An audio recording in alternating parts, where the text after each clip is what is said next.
दिनैनि NLFB सानजामारि डिजेनेरेट केम्पआव नुजाफैनो हानाय गासैबो नोंथांमोनखौ आं साबायखर बावो। मानो होनोबा सानथाम सानब्रैसो जाबाय कि एम बाथा आर्मि चिफ NLFB बिथांखौ हमदों बा जेलाव लांदों, बेफोरनि खोथा बुहुद बानसावलायनाय खोनादों मिडियायाव आरो माबाफ्राव इउटुबफ्राव। दा बिनि थार गुबै जाथाया मा बेखौ आं फोरमायनो थांगासिनो दङ। 25 तारिख जुलाइ, जायगाया जाहैबाय काजलगाव, सानजौफुनि टाइमाव सानै पुलिस पार्सनेल थांदोंमोन आर्मि चिफखौ लोगो हमनो, एम बाथाखौ लोगो हमनो। एम बाथाया न'आव दंमोन, बिनि उनाव बियो काजलगावआव फैदोंमोन ओरैनो बेरायनो होननानै। बे समावहाय स्पेशल ब्रान्सनि सासे अफिसार दंमोन लाटुक दास आरो मनेस्वर बे OC क'क्राझार। बिसोर सानै मानसिया थारमाने बिनि आर्मि चिफ एम बाथाखौ नोंखौ लोगो हमनांगौ, नों बहा दं होननानै कन्टेक्ट खालामनानै थांदों। बिसोरो सानैबो सिभिल ड्रेसाव थांदों।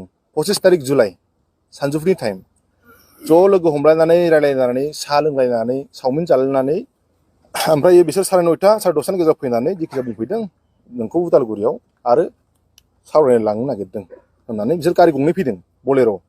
बिनिफ्राय आदा बाथाखौ बा जोंनि आर्मि चिफखौ, NLFB आर्मि चिफखौ बिसोरो सराइकेला बे 7 APPN नि गेस्ट हाउसनिफ्राय बिसोर लाना थांदों।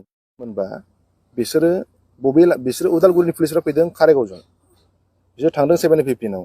जेब्ला जोंनि आर्मि चिफखौ लाना थांनो नागिरो उदालगुरियाव, बिसोरो क'क्राझारजों थाङाखै, बिसोर दस्रा रुट थांदों आरोखि। लामाया थारमाने बबेजों फैदों बेजों हाबाखै, बिसोर थारमाने दस्रा रुट लादों आरोखि, बाया बहलपुर। खिन्थु जानाखि उदालगुरिनि पुलिस पार्सनेलफोर फैफादोंमोन, पुलिस अफिसारफोर फैफादोंमोन, बिसोर थारमाने बे बहलपुरनि लामाखौ मिथिया। आर्मि चिफखौ ओरैबायदि दारायाव खोख्लैदों, माखासे थारमाने माबा मा होनोमोनलायो IPC आन्डार सेक्सन 120B, 121, 121A, 122, 387, 506 आरो एडेड सेक्सन दंबावो आर्म्स एक्ट। आरो बेखौ खोख्लैनानैहाय जोंनि आर्मि चिफखौ साइन होदों कि नोंना एभिडेन्स दङ कि नोङो थांनाय बे ब्लाना मा थाय एक्जेक्ट आंबो मिथिया दै, जिखिजाया गेजेराव नुलाबायदोंमोन ब्लाना माबा बड'लेण्ड लिबारेसन आर्मि ना माबा होननाय, बे संगठनजों लोब्बा दङ बे दानायाव होननानैहाय बेखौ थारमाने बे नोंखौ बेयाव माबानाय जादों होननानै बुङो आरोखि। मानो होनबा नोंना एभिडेन्स दं होननानै। जायनाखि एभिडेन्स लाबोदों बिसोरो, बिनि नामा जाहैबाय दावहारु मानसिया टंलानि ना, टंलानि। बे मानसिखौ अलरेडि बिसोरो ब्लानि माबायावहाय हमखादों। बे मानसिखौ जेब्ला हमो अब्ला बेखौ थारमाने सुथ्रुआ जोंनिया दस्रा हारि नङा दै, जोंनि बर'आनो। हिन्स होबाय आङो। बे मानसिखौ दावहारु जानाखि सिखाव, बेखौ थारमाने रिमाइन्डआव लाबोफिननानै जानाखि बुंहोदों खोथाफोरखौ जेब्ला जोंनि आर्मि चिफआ लोगो मोनो, खिन्थु दावहारु होनायखौ मानसिखौ सिनाया, रायलायफेरनोबो मोनाखै। बे मानसिया थारमाने जोंनि आर्मि चिफखौ बुंदों बे इनभल्भमेन्ट दङ आरो बेनो माबानो खालामनो होदों, इनसिस्ट खालामदों कि ब्लाखौ दानांगौ होननानै उइदाउट एभिडेन्स। बिनि होनाय लोगो लोगो जोंनि आर्मि चिफजों एसे गुद्दा गुद्दि जालायलायदों आरोखि पुलिस स्टेसनावनो। आं सिनायावसो नों आंखौ बोरै होनखो होननानै। बिनि लोगो लोगोनो कर्टआव लानानै थांबाय, कर्टनिफ्राय लोगो लोगो जेलाव लानानै फैबाय। जेलाव लाबोनाया जाहैबाय माबायाव मा होनलायो 26 तारिख मोनायाव 5टा अराउन्ड उदालगुरि डिस्ट्रिक्ट जेलाव लाना फैदोंमोन। दाना बिनि अखानायै बिनि मोनायाव जेब्ला बे दावहारु सिखावा, मानसियाथ' आरो उग्रपन्थि नंगौना नङा मिथिया, दावहारुखौथ' जोंथ' सिखावसो होनना मिथियो नालाय।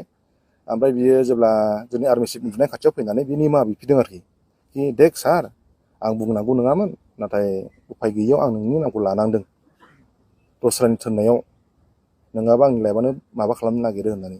बिदि होननायाव थारमाने बे बुंनांदों होननानै बे दावहारु जानाखि दा उदालगुरि डिस्ट्रिक्ट जेलाव दङ, बे मानसिया रोखा होगोन आरोखि। बे मानसिखौ सोर फान्दायदों, सोर बुंहोआ, बे नामखौ दा बुंथ'ला, फैगौ समाव बुंगोन। मानो होनबा गासैखौबो डिसकस खालामजोबजाया, मानो होनबा माखासे खोथाफोर थायो आरो माखासे इनभेस्टिगेसन खोथा थायो। बेखायनो जोङो माखासे खोथाखौ जों डिसकस खालामा आरोखि। जिखि जाया दावहारु सिखावा फान्दायदों आरोखि। दावहारु सिखाव हारसिं फान्दायाखै, थर्ड पार्सन इनभल्भमेन्ट जादों आरोखि। बे जाहैबाय। ओमफ्राय जों एसपिनाव सोंदों मानि थाखाय बिदि खालामबाय थादों होननाया पलिटिकेल प्रेसार होनदों, पलिटिकेल प्रेसाराव खालामनांदों होनदों आरोखि। दा मेन बाथ्राफोर बेनोमोन आरोखि ना जाया